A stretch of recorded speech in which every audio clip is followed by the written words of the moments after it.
Hello दोस्तों, हम आज बात करने जा रहे हैं सबकी पसंदीदा जगह लद्दाख। अगर आप लद्दाख जाना चाहते हैं तो ये वीडियो आपके लिए ज़रूरी है। लद्दाख के पहाड़, नदियाँ, यहाँ की संस्कृति, लोग, भाषा, धर्म सबके बारे में जानने के लिए ये वीडियो को पूरा देखना मत भूलना। और हाँ दोस्तों, ऐसी ही काफ़ी सारी मज़ेदार जगह के वीडियो हमने लिंक में दिए हुए हैं, तो वो भी देखना मत भूलना। अगर आपने हमारे चैनल को सब्सक्राइब नहीं किया है तो जल्दी से सब्सक्राइब कर दीजिए और ज़्यादा टाइम नहीं लेते हुए हम वीडियो को स्टार्ट करते हैं। लद्दाख तिब्बत में शास्त्रीय नाम उच्च दरों की भूमि यानी कि लद्दाख। कई तिब्बती बोलियों में उसका उच्चारण लद्दाख है। अंग्रेजी में लद्दाख फारसी भाषा से लिया गया है। लद्दाख एक केंद्र शासित प्रदेश के रूप में भारत द्वारा प्रशासित एक क्षेत्र और कश्मीर का एक बड़ा हिस्सा है। 1947 में भारत और चीन के बाद भारत और पाकिस्तान के बीच विवाद का विषय रहा है।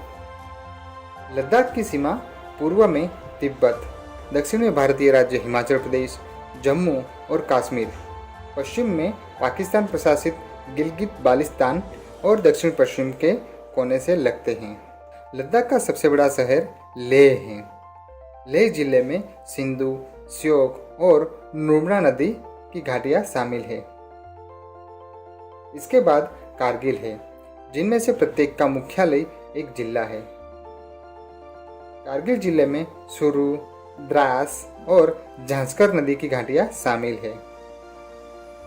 रंगदम सुरु घाटी में सबसे ऊंचा बसा हुआ क्षेत्र है। इसके बाद घाटी झांसकर के प्रवेश द्वार पेंसिला में 4400 मीटर तक बढ़ जाती है। सुरु घाटी का एकमात्र शहर कारगिल लद्दाख का सबसे महत्वपूर्ण शहर है। झांसकर घाटी स्टोड और लुंगनाक नदियों के गर्त में स्थित है। इस क्षेत्र में भारी हिमपात भी होता है। पेंसिला केवल जून और मध्य अक्टूबर के बीच खुला रहता है। सिंधु नदी लद्दाख की रीढ़ है। 1947 के भारत और पाकिस्तान युद्ध के बाद लद्दाख के माध्यम से बहने वाली सिंधु का विस्तार इस नदी का एकमात्र हिस्सा बन गया है, जो कि हिंदू धर्म और संस्कृति में बहुत सम्मानित है, जो अभी भी भारत के मध्य में बहती है। लद्दाख भारत में सबसे कम आबादी वाले क्षेत्रों में से एक है। इसकी संस्कृति और इतिहास का तिब्बत से गहरा संबंध है। इस क्षेत्र में मुख्य धार्मिक समूह मुस्लिम, बौद्ध, हिंदू और शेष अन्य धर्मों से बने हैं। यहाँ पे आमतौर पर देखने जाए तो मुस्लिम जातियाँ ज़्यादा रहती है। लद्दाख भारत का सबसे ऊंचा स्थान है, जिसका अधिकांश भाग 3000 मीटर से अधिक है।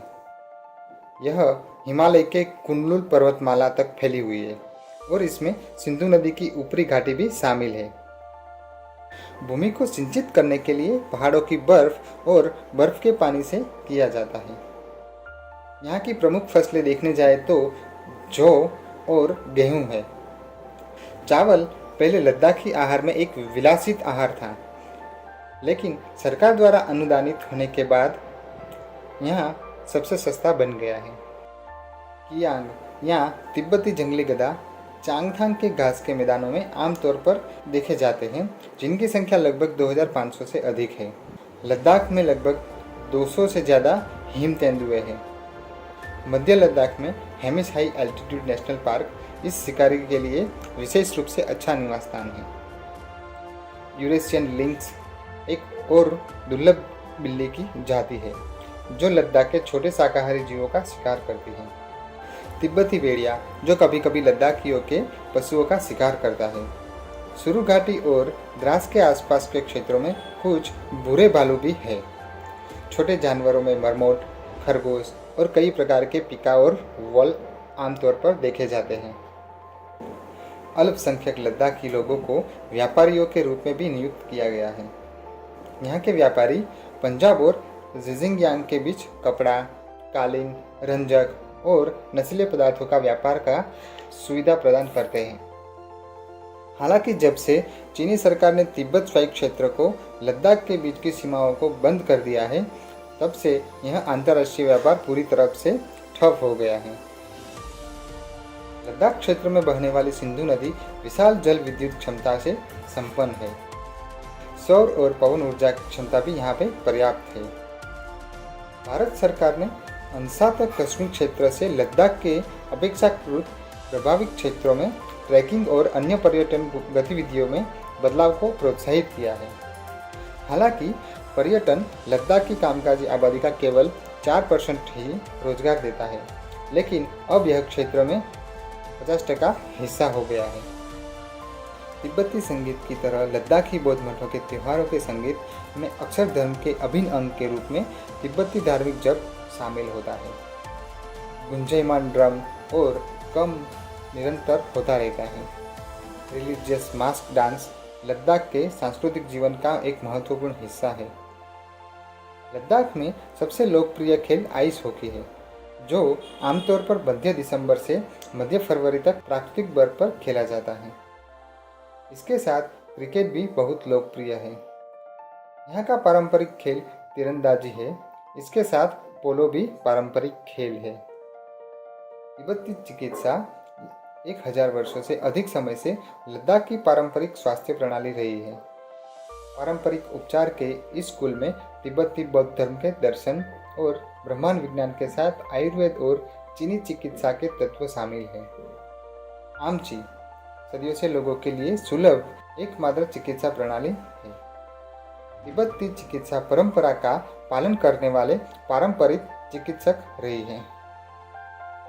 2001 की जनगणना अनुसार लेह जिले में कुल साक्षरता 62% थी, जिनमें से पुरुष 72% और महिलाएं 50% हैं। कारगिल जिले में 58% की साक्षरता है, जो पुरुषों में 74% और महिलाओं में 41% है। आमतौर पर पवित्र पुस्तक को पढ़ने के लिए प्रत्येक परिवार के एक बेटे को तिब्बती लिपि में महारत हासिल करने के लिए बाध्य किया जाता है। दोस्तों, तो थी ना ये मज़ेदार बातें। ऐसे ही कुछ बातें जानने के लिए हमारे चैनल पे जुड़े रहिए। और दोस्तों, अगर हमारे चैनल को सब्सक्राइब अभी भी नहीं किया है तो प्लीज़ हमारे चैनल को सब्सक्राइब कर दीजिए। और जो ये वीडियो आपको पसंद आया है तो उसको लाइक और कमेंट करना मत भूलिएगा। और हाँ दोस्तों, अगर आपको कुछ ऐसी जगह के वीडियो बनाने हैं, आपकी पसंदीदा जगह के, तो कमेंट करके हमें ज़रूर बताइए। तो चलिए दोस्तों, मिलते हैं अगले वीडियो में। हम जब भी कहीं घूमने की सोच रहे होते हैं तो हमारे लिस्ट में सबसे पहले वो जगह आती है जहाँ पर बहुत सारी प्रकृति समेटी रहती है। ऐसी जगह की जो हम लिस्ट बनाने बैठे तो ऐसी काफ़ी सारी जगह मिलेगी, पर जो आज हम बात करने जा रहे हैं वो जगह की पहचान सबसे अलग है। बाहरी दुनिया के लिए एक पहली समान देश है भूटान, जो कि हमारा पड़ोसी देश है। दोस्तों, केवल इंग्लिश में इसे भूटान के नाम से जाना जाता है। इस देश का स्थानीय नाम है ड्रुक यूल, जिसका मतलब है ड्रैगन का देश। यहाँ के लोगों को पेड़ सबसे अधिक पसंद है। यहाँ का खाना बहुत ही पसंद क्यों किया जाता है? क्यों भूटान की खूबसूरती सबसे अलग है? यहाँ के लोग बहुत दिलदार क्यों है? आज के इस वीडियो में हम इन सब की जानकारी देने जा रहे हैं। तो चलिए हमारे पड़ोसी देश भूटान में। फ्रेंड्स, आपने हमारे चैनल को सब्सक्राइब नहीं किया है तो प्लीज़ जल्दी से सब्सक्राइब कर दीजिए। और आप चाहते हैं कि हम ऐसे ही वीडियो आपकी पसंदीदा जगह पर बनाएं तो प्लीज़ हमें कमेंट करके ज़रूर बताइए। दक्षिण एशिया में स्थित एक देश है भूटान। यह देश पूर्वी हिमालय में, उत्तर में चीन और दक्षिण में भारत के बीच स्थित है। एक पहाड़ी देश भूटान को स्थानीय रूप से ड्रुक यूल या थंडर ड्रैगन की भूमि के रूप से जाना जाता है, जो देश की सांस्कृतिक विरासत को दर्शाता है। भूटान बहुत ही छोटा देश है और देश की जनसंख्या 7,27,142 से अधिक है और इसका क्षेत्रफल 38,394 वर्ग किलोमीटर है। फ्रेंड्स, आपको एक बात हम बता दें कि छोटा देश होने के बावजूद भी ये देश कभी किसी का गुलाम नहीं रहा। भूमि क्षेत्र के मामले में 133वां और जनसंख्या के मामले में 160वें स्थान पर है। यहाँ की राष्ट्रभाषा जोंगखा यानी कि भूटानी है, जो तिब्बती भाषा परिवार की 53 भाषाओं में से एक है।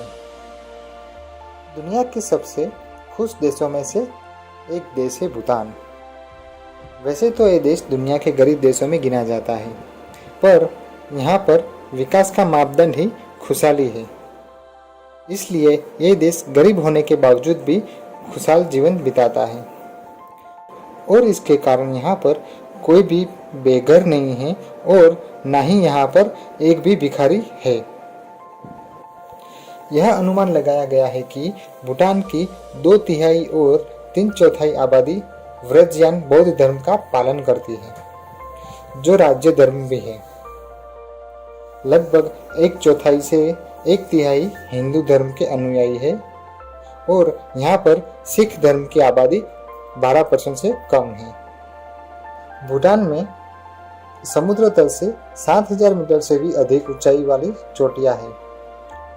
गंगखर पुनसुम भूटान की सबसे ऊंची चोटी है और दुनिया का सबसे ऊंचा बिना चढ़ाई वाला पहाड़ है। भूटान का वन्यजीव अपनी विविधता के लिए उल्लेखनीय है, जिसमें हिमालय ताकिन और गोल्डन लंगूर शामिल है। यहाँ की राजधानी और सबसे बड़ा शहर थिम्फू है। भूटान का सबसे बड़ा निर्यात बिजली है। 2015 तक हिमालयी नदी घाटियों में बांधों से लगभग 2000 मेगावाट जल विद्युत उत्पन्न करता था। भूटान की अर्थव्यवस्था कृषि, वन, पर्यटन और भारत को बिजली की बिक्री का आधारित है। भूटान पूर्व हिमालय के दक्षिण ढलानों पर है, जो उत्तर में चीन के तिब्बत क्षेत्र और पश्चिम और दक्षिण में सिक्किम, पश्चिम बंगाल, असम भारतीय राज्यों और पूर्व में भारतीय राज्य अरुणाचल प्रदेश के बीच स्थित है। यहाँ की भूमि ज्यादातर ऊंचे पहाड़ हैं। भूटान के लगभग 70% हिस्से में जंगल बसा हुआ है, जो कि भूटान के कानून के मुताबिक यहाँ पर 60% जंगल होने चाहिए। तो है ना ये मजेदार बात। ऐसा हमारे भारत देश में भी होना चाहिए, है ना दोस्तों? कमेंट करके हमें जरूर बताइए। दोस्तों, भूटान में प्लास्टिक की थैलियां 1999 में से प्रतिबंधित है। किसी लुप्त प्रजाति को मारने पर आपको उम्र कैद भी हो सकती है। साल 1999 में यहाँ पर टेलीविजन और इंटरनेट को इजाजत मिली थी। दोस्तों, यहाँ की जंगली प्रजातियों की बात करें तो गोल्डन लंगूर जैसी दुर्लभ प्रजातियों के साथ भूटान में एक समृद्ध प्राइमेट जीवन है। बंगाल टाइगर, क्लाउडेड तेंदुआ, स्पीड खरगोश और स्लोथ भालू दक्षिण में उष्णकटिबंधीय और लकड़ी के जंगलों में रहते हैं। फल देने वाले पेड़ और बांस हिमालय काले भालू, लाल पांडा, गिलहरी, सांभर, जंगली सुअर और भौंकने वाले हिरण के लिए आवास प्रदान करते हैं।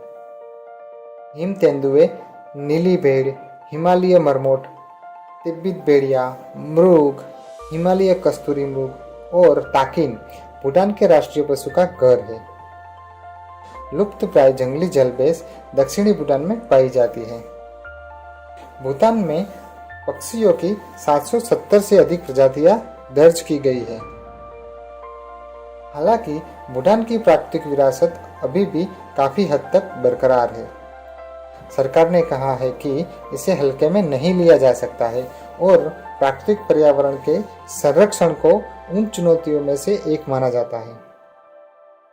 यहाँ की आर्मी रॉयल भूटान की सैन्य सेवा है और ग्लोबल फायर पावर सर्वे के अनुसार दुनिया की सबसे कमजोर सशस्त्र बलों में से एक है। भूटान की मुद्रा गुलट्रम है, जिसका मूल्य भारतीय रुपये में तय होता है। भारतीय रुपये को देश में कानूनी निविदा के रूप में भी स्वीकार किया जाता है। दोस्तों, भूटान में कोई रेलवे नहीं है। हालांकि जनवरी 2005 में हस्ताक्षरित एक समझौते के तहत भारतीय रेलवे दक्षिण भूटान को अपने विशाल नेटवर्क से जोड़ने की योजना बना रहा है। दोस्तों, तो ये थी भूटान की कुछ मजेदार और रोचक बातें। तो दोस्तों, कुछ ऐसे वीडियो आगे देखने के लिए हमारे चैनल को सब्सक्राइब जरूर करें और अगर आपको ये वीडियो पसंद आया है तो कमेंट बॉक्स में जरूर लिखें। एक रहस्यमयी जगह मनासलु। तो चलिए जानते हैं मनासलु और मनासलु के रहस्य के बारे में। समुद्र तल से 8,163 मीटर की ऊंचाई पर स्थित दुनिया का 8वां सबसे ऊंचा पर्वत मनासलु। मनासलु नाम का अर्थ है आत्मा का पर्वत। नेपाल के पश्चिम मध्य भाग में नेपाली हिमालय के भाग मंसरी हिमालय में बसा हुआ है। मनासलु एक ऐसा पर्वत है जिसके ऊपर पर्वतारोहण करना बहुत ही कठिन है। फिर भी 1956 में एक जापानी अभियान के सदस्य तोशियो इमानिस और ग्याल्जन नोरबू ने उसके ऊपर चढ़ाई की थी। ऐसा कहा जाता है कि नेपाली तेंजिंग नोर्गे और न्यू जोसेंडर एडमंड हेनरी से पहले अंग्रेजों द्वारा एवरेस्ट पर चढ़ने की कई असफल प्रयासों को देखते हुए जिस तरह अंग्रेज एवरेस्ट को अपना पर्वत मानते हैं, मनासलु हमेशा से एक जापानी पर्वत रहा है। मनासलु क्षेत्र में विभिन्न प्रकार के ट्रैकिंग आपको मिलेंगे। 177 किलोमीटर का मनासलु ट्रैकिंग मार्ग है। नेपाली सरकार ने केवल 1991 में इस सर्किट की ट्रैकिंग की अनुमति दी थी। यहाँ पर कृषि कार्य बहुत कम होता है। प्राकृतिक संसाधनों और समृद्ध सांस्कृतिक विरासत का संरक्षण और स्थानीय लोगों की आजीविका में सुधार के लिए पारिस्थितिक पर्यटन को बढ़ावा देने के लिए मनासलु क्षेत्र यहाँ संरक्षण क्षेत्र के उद्देश्य के साथ बनाया था। मनासलु को तिब्बती भाषा में कुटान एल के नाम से जाना जाता है। नगादी चुली, हिमाल चुली और बोधा जैसे लंबी चोटियों और हिमनद घाटियों की अनुकूल स्थलाकृति को देखते हुए मनासलु पर्वतारोहियों को कई मार्ग प्रदान करता है। परंपरागत रूप से वसंत या पूर्व मानसून मौसम खराब मौसम, बर्फबारी और हिमस्खलन के लिए सबसे कम खतरनाक होता है। मनासलु 8,000 मीटर की चढ़ाई के लिए सबसे जोखिम भरी चोटी में से एक है। मई 2008 तक मनासलु पर 297 बार चढ़ाई हो चुकी है और पहाड़ पर 53 लोगों की मौत हो चुकी है, जिसके कारण मनासलु अन्नपूर्णा, नंगा पर्वत जैसे और काफी सारे पर्वत के बाद चौथी सबसे खतरनाक 8 मीटर ऊंचाई की चोटी बन गई है। मनासलु क्षेत्र विभिन्न प्रकार के ट्रैकिंग विकल्प प्रदान करता है। ट्रैकिंग मौसम पर निर्भर करता है और ट्रैकर को अपने साथ एक रजिस्टर्ड गाइड के साथ कम से कम 2 व्यक्तियों के समूह में यात्रा करने की अनुमति है। मनासलु सर्किट ट्रैक आमतौर पर अरुघाट बाजार में शुरू होता है और 2 से 3 सप्ताह बाद अन्नपूर्णा सर्किट ट्रैक के शुरुआती बिंदु बेसी साहर में समाप्त होता है। ट्रैक के लिए कैंपिंग की आवश्यकता होती है, लेकिन टी हाउस यानी कि स्थानीय आवास का उपयोग करके पूरा किया जा सकता है। ट्रैकिंग के लिए प्रति सप्ताह $70 के प्रतिबंधित क्षेत्र परमिट की आवश्यकता होती है। एशियन डेवलपमेंट बैंक द्वारा प्रदान की गई लोन के तहत नेपाल सरकार के पास कार्यान्वयन के तहत मनासलु इको पर्यटन विकास परियोजना नामक एक परियोजना है। इसका उद्देश्य पर्यावरण की दृष्टि से अनुकूल तरीके से पर्यटन का समर्थन करने के लिए मनासलु क्षेत्र की क्षमता में सुधार करना है। दोस्तों, एक चीज़ और जान लीजिए कि प्रकृति जितनी भी सुंदर होती है, कभी कभी उतनी खतरनाक भी साबित होती है। प्रकृति कभी कभी जानलेवा भी साबित होती है। मनासलू में कई बार हिमस्खलन की घटना घटित होती है, जैसे कि सितंबर 2012 में 9 लोग मारे गए और कई लोग लापता हो गए। 2022 की बात करें तो नेपाली पर्वत गाइड अनूप राय की कैंप 4 तक सामान ले जाते समय हिमस्खलन में मृत्यु हो गई थी। 2022 अक्टूबर में फिर से एक बार हिमस्खलन हुआ, जिसके अंदर नेपाली गाइड दावा छिरंगी शेरपा की मौत हो गई। फ्रेंड्स, अगर हम वहाँ के तापमान की बात करें तो वहाँ पर हिम रेखा 5000 मीटर की ऊंचाई से ऊपर मानी जाती है। क्षेत्रों में वर्षा, बर्फबारी और वर्षा दोनों से होती है। वार्षिक वर्षा लगभग 75 इंच होती है, जो अधिकतर वर्षा ऋतु के दौरान होती है, जो जून से सितंबर तक चलती है।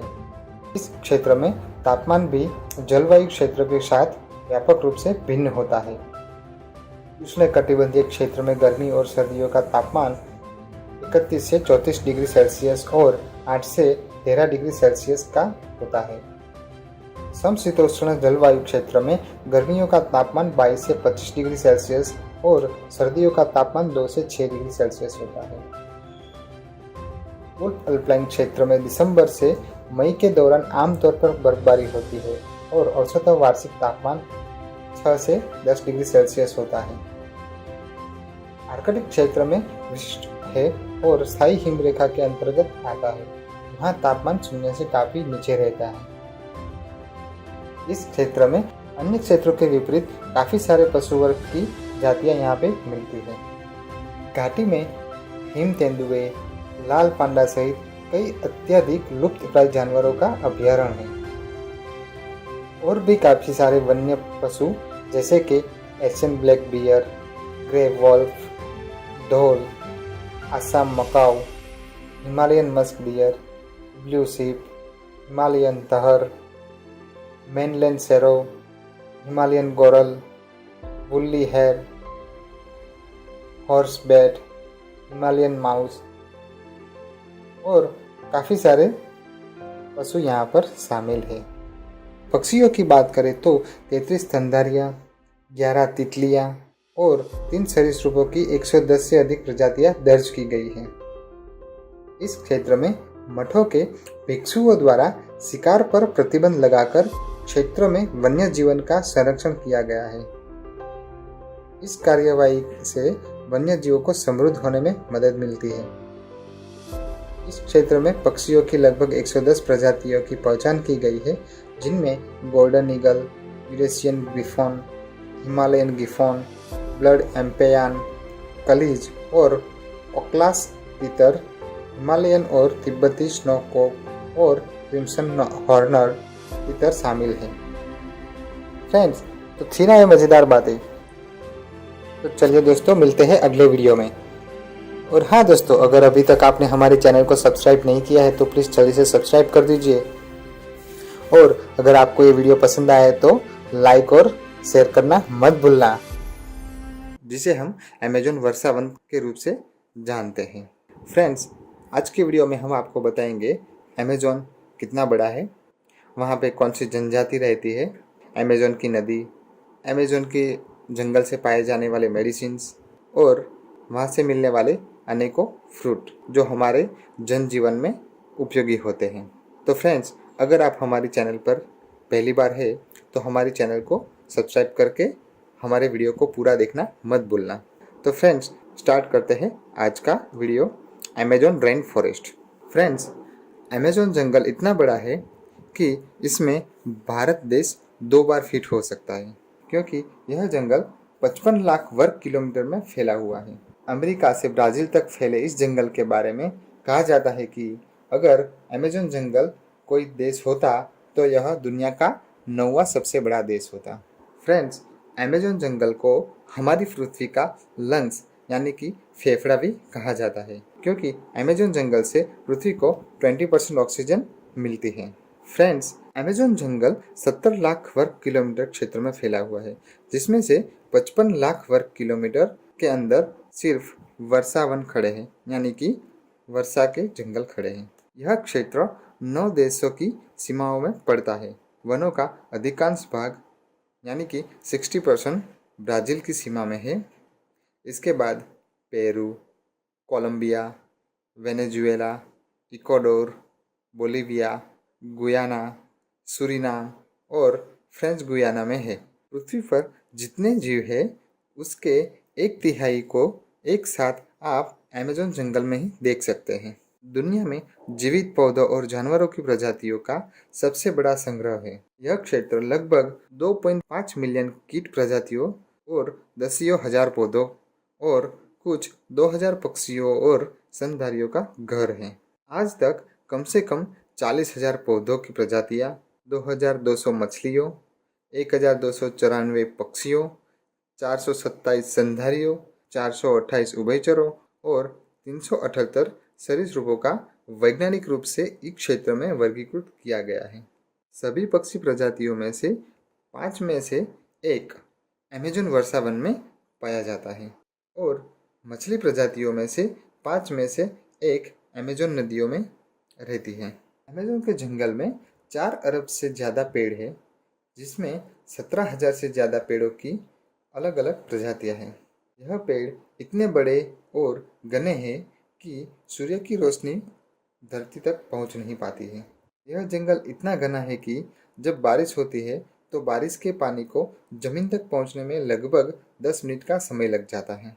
दुनिया में 10 ज्ञात प्रजातियों में से एक अमेज़न वर्षा वन में रहती है। अमेज़न जंगल में लगभग 400 से 500 आदिम जनजातियां रहती हैं। माना जाता है कि इनमें से 50 जनजातियों ऐसी है जिनका बाहरी दुनिया से किसी तरह का कोई संपर्क नहीं है। वर्षा वन में कई प्रजातियां होती है जो खतरा पैदा कर सकती है। सबसे बड़े शिकारी जीवों में ब्लैक काइमन, जगुआर, कौगर और एनाकोंडा है।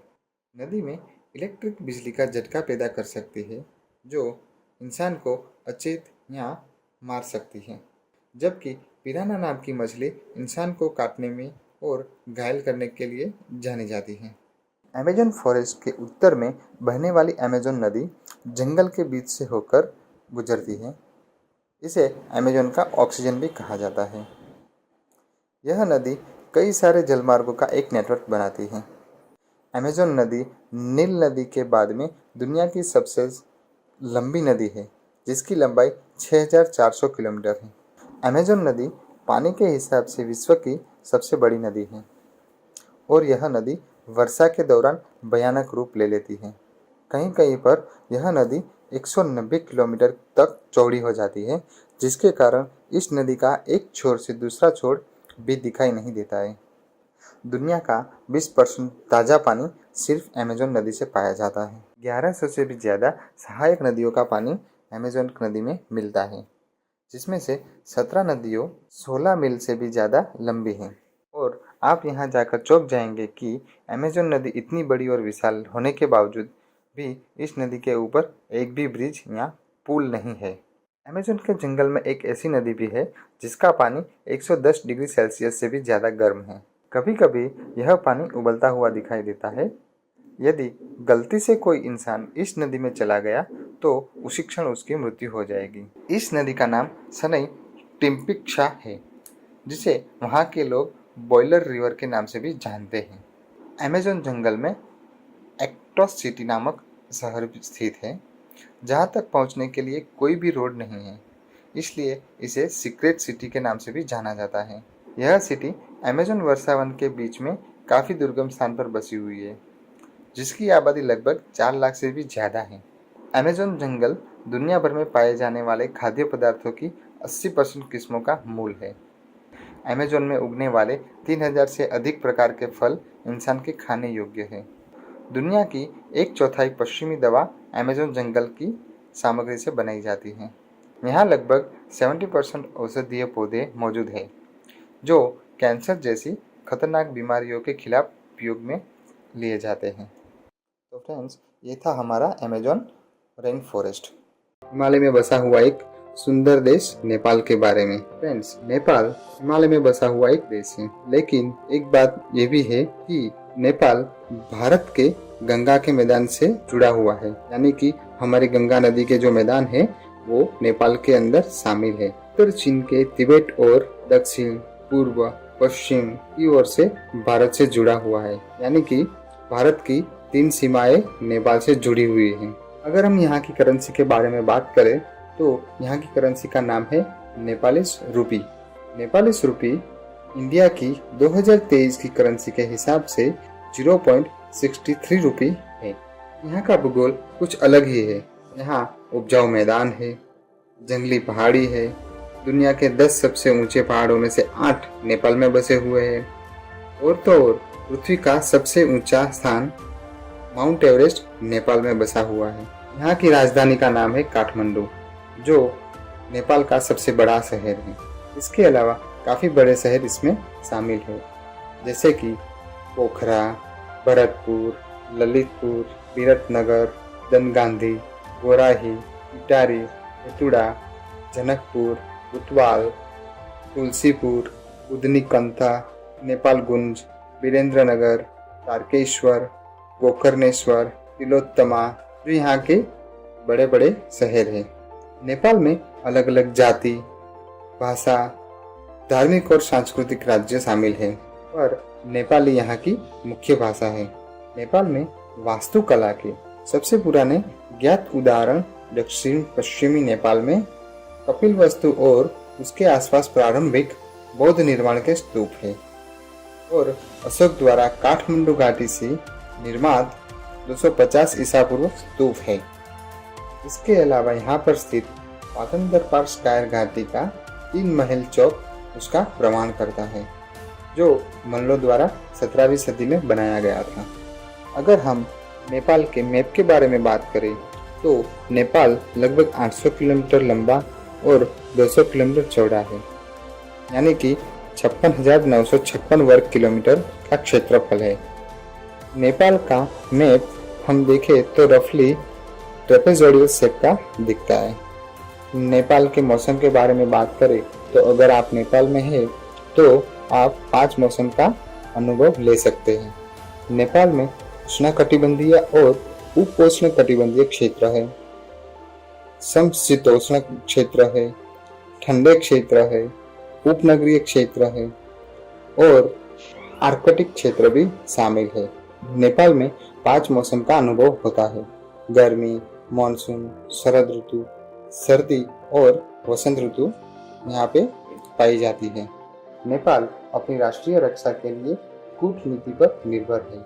नेपाल अपने पड़ोसियों के बीच तटस्थता की नीति रखता है। नेपाल सार्क, संयुक्त राष्ट्र, विश्व व्यापार संगठन, बिम्स्टेक और एसीडी का सदस्य है। नेपाल के 167 देशों और यूरोपीय संघ के साथ द्विपक्षीय राजनीतिक संबंध है।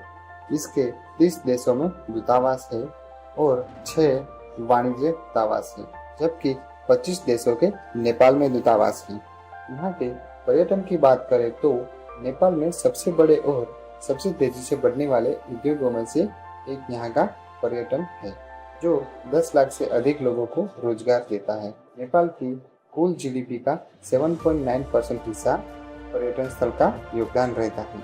नेपाल की विद्युत ऊर्जा के बारे में बात करें तो नेपाल में स्थित मिडल मर्स्याङ्गडी हाइड्रो इलेक्ट्रिक डैम, जो यहाँ के जल विद्युत उत्पन्न करने के लिए महत्वपूर्ण क्षमता रखता है, जिसे नेपाल पूरे दक्षिण एशिया में निर्यात करने की योजना बना रहा है।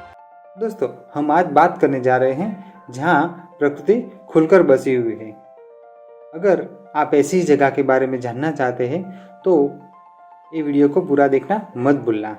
अगर आप हमारे चैनल पर नए हैं और अभी तक आपने हमारे चैनल को सब्सक्राइब नहीं किया है तो प्लीज़ जल्दी से सब्सक्राइब कर दीजिए। और हाँ, आपका ज़्यादा टाइम नहीं लेते हुए हम वीडियो को स्टार्ट करते हैं। सुम वैली पश्चिमी हिमालय के नेपाल में चुम्बा लोगों का प्रकृति संस्कृति प्रबंधन का एक जगह है। यह एक सम्मानित बौद्ध सांस्कृतिक विरासत स्थल है, जो तीर्थयात्रियों और पर्यटकों को समान रूप से आकर्षित करता है।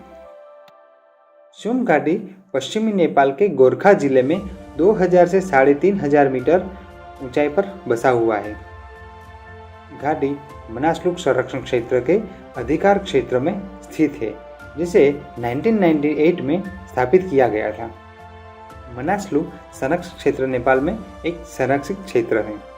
यह गोरखा जिले में हिमालय की मंसिरी हिमाल श्रृंखला में 1663 किलोमीटर का कवर करता है।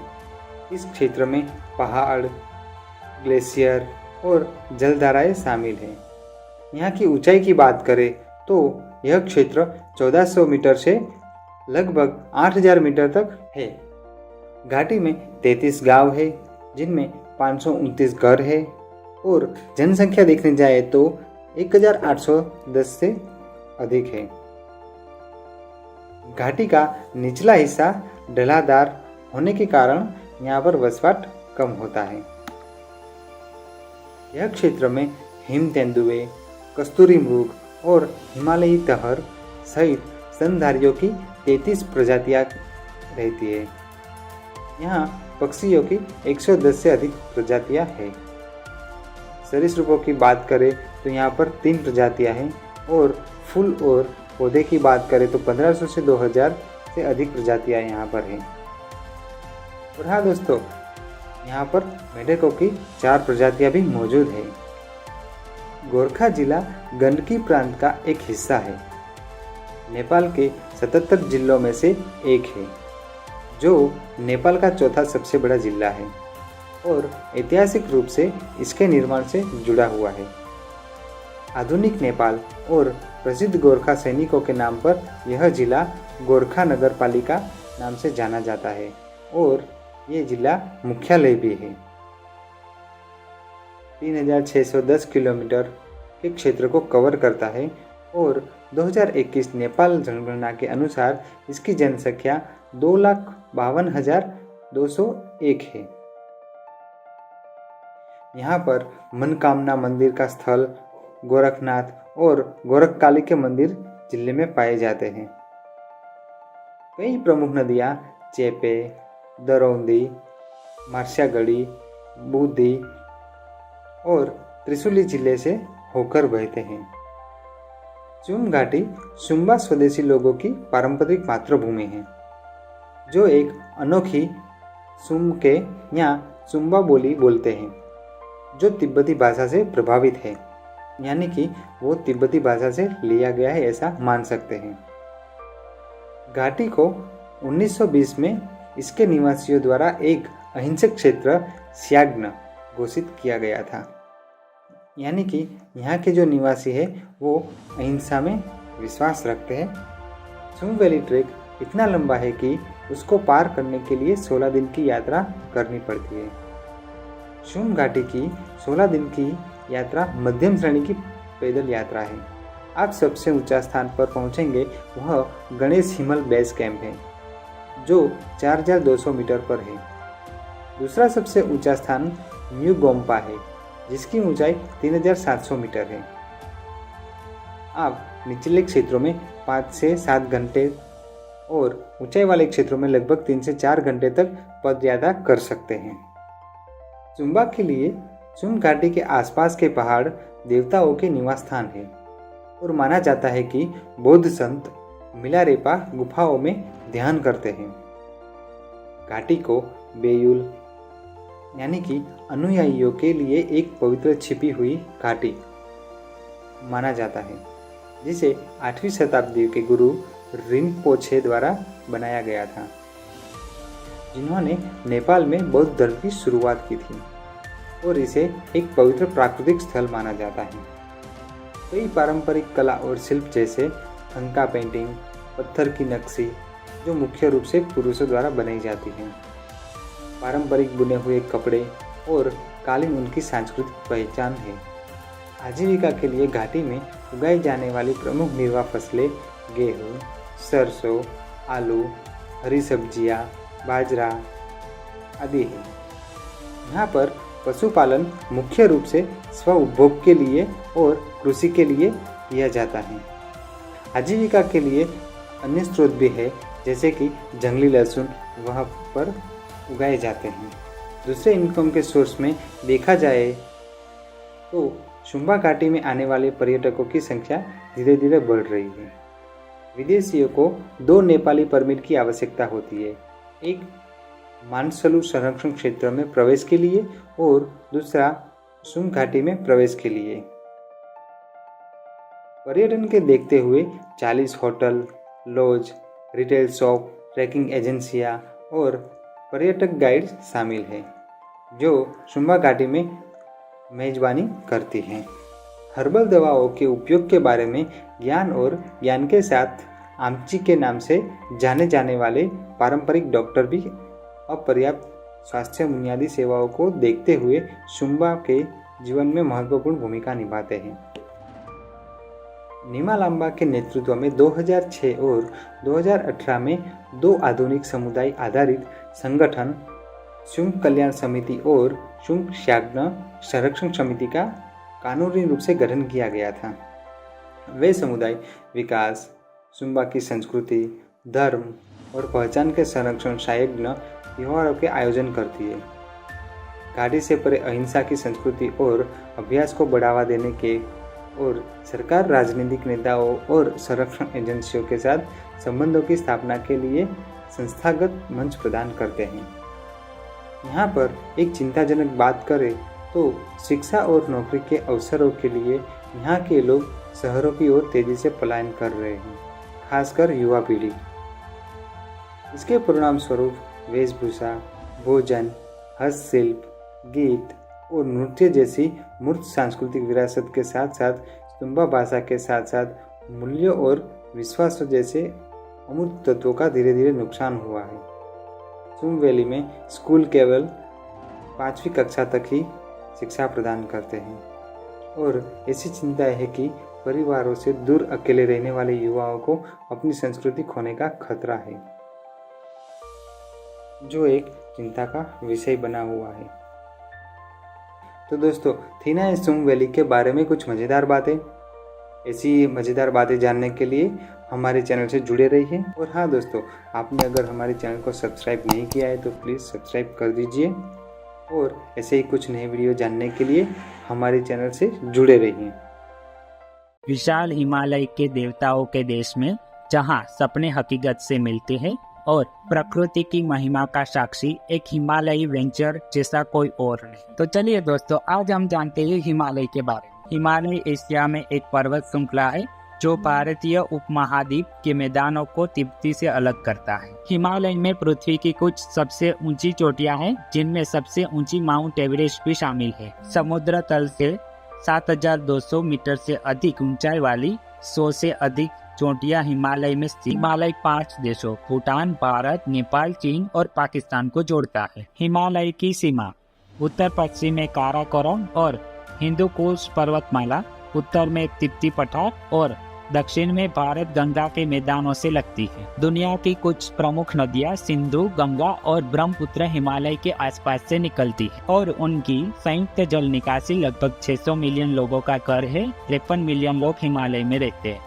कई हिमालयी शिखर हिंदू और बौद्ध धर्म में पवित्र है। तिब्बती ट्रांस हिमालय में कंचनजंगा, गंगखर पुंसुम, मच्चा पुछारे, नंदा देवी और कैलाश के कई शिखर पर्वतारोहियों के लिए ऑफ लिमिट है। हिमालय पर्वत श्रृंखला 2400 किमी लंबे चाप में पश्चिम, उत्तर, पश्चिम से पूर्व, दक्षिण पूर्व तक फैली हुई है। इसका पश्चिमी लंगर नंगा पर्वत सिंधु नदी के सबसे उत्तरी मोड़ के ठीक दक्षिण में स्थित है। इसका पूर्वी लंगर नामचा बरवा यालुंग तसंको नदी के महान मोड़ के ठीक पश्चिमी में स्थित। सीमा पश्चिमी में 350 किमी से पूर्व में 150 किमी की चौड़ाई में भिन्न होती है। हिमालय के बारे में और भी रोचक बातें जानने के लिए वीडियो एंड तक जरूर देखिए। हिमालय के ग्लेशियर की बात करें तो हिमालय सहित मध्य एशियाओं की महान श्रृंखलाओं में एंटार्क्टिका और आर्कटिक के बाद दुनिया में बर्फ और बर्फ का तीसरा सबसे बड़ा भंडार है।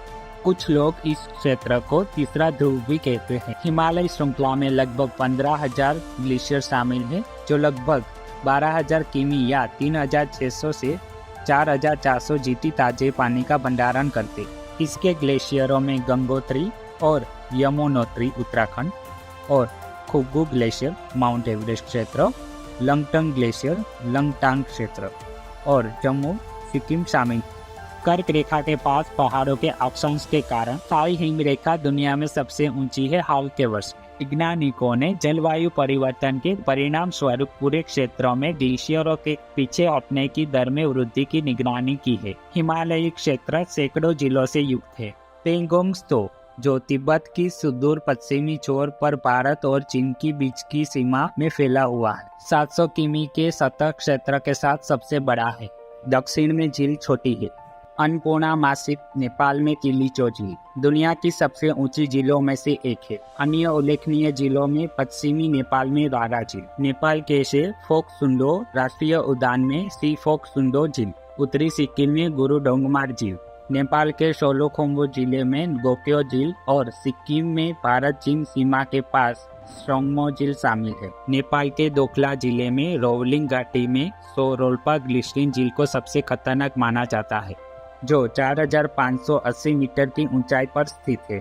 हिमनदों के पिघलने के कारण पिछले 50 वर्षों में काफी बढ़ गई है। पहाड़ों की भौतिक विशेषताएं अनियमित होने के कारण यहाँ के तापमान व्यापक बदलाव देखने को मिलता है। हिमालय में तापमान हर 300 मीटर की ऊंचाई बढ़ने पर 2 डिग्री सेल्सियस तक ठंडा हो जाता है। एक शिखर से दूसरे तक तापमान में उतार चढ़ाव होता है और सभी पास के पठारों या घाटियों के मौसम में काफी भिन्न हो सकता है। साल 2019 के मुताबिक 1901 से 2014 के बीच यहाँ के क्षेत्र में 0.1 डिग्री सेल्सियस की गर्माहट का अनुभव किया गया था और पिछले कुछ वर्षों में वार्मिंग दर 0.2 डिग्री सेल्सियस प्रति दशक तक बढ़ गई थी। हिमालय की वनस्पति और जीव जलवायु, वर्षा, ऊंचाई और मिट्टी के साथ बदलाव रहता है। यहाँ पर आपको हेम तेंदुआ मुख्य शिकारी के रूप में देखने को मिल सकता है।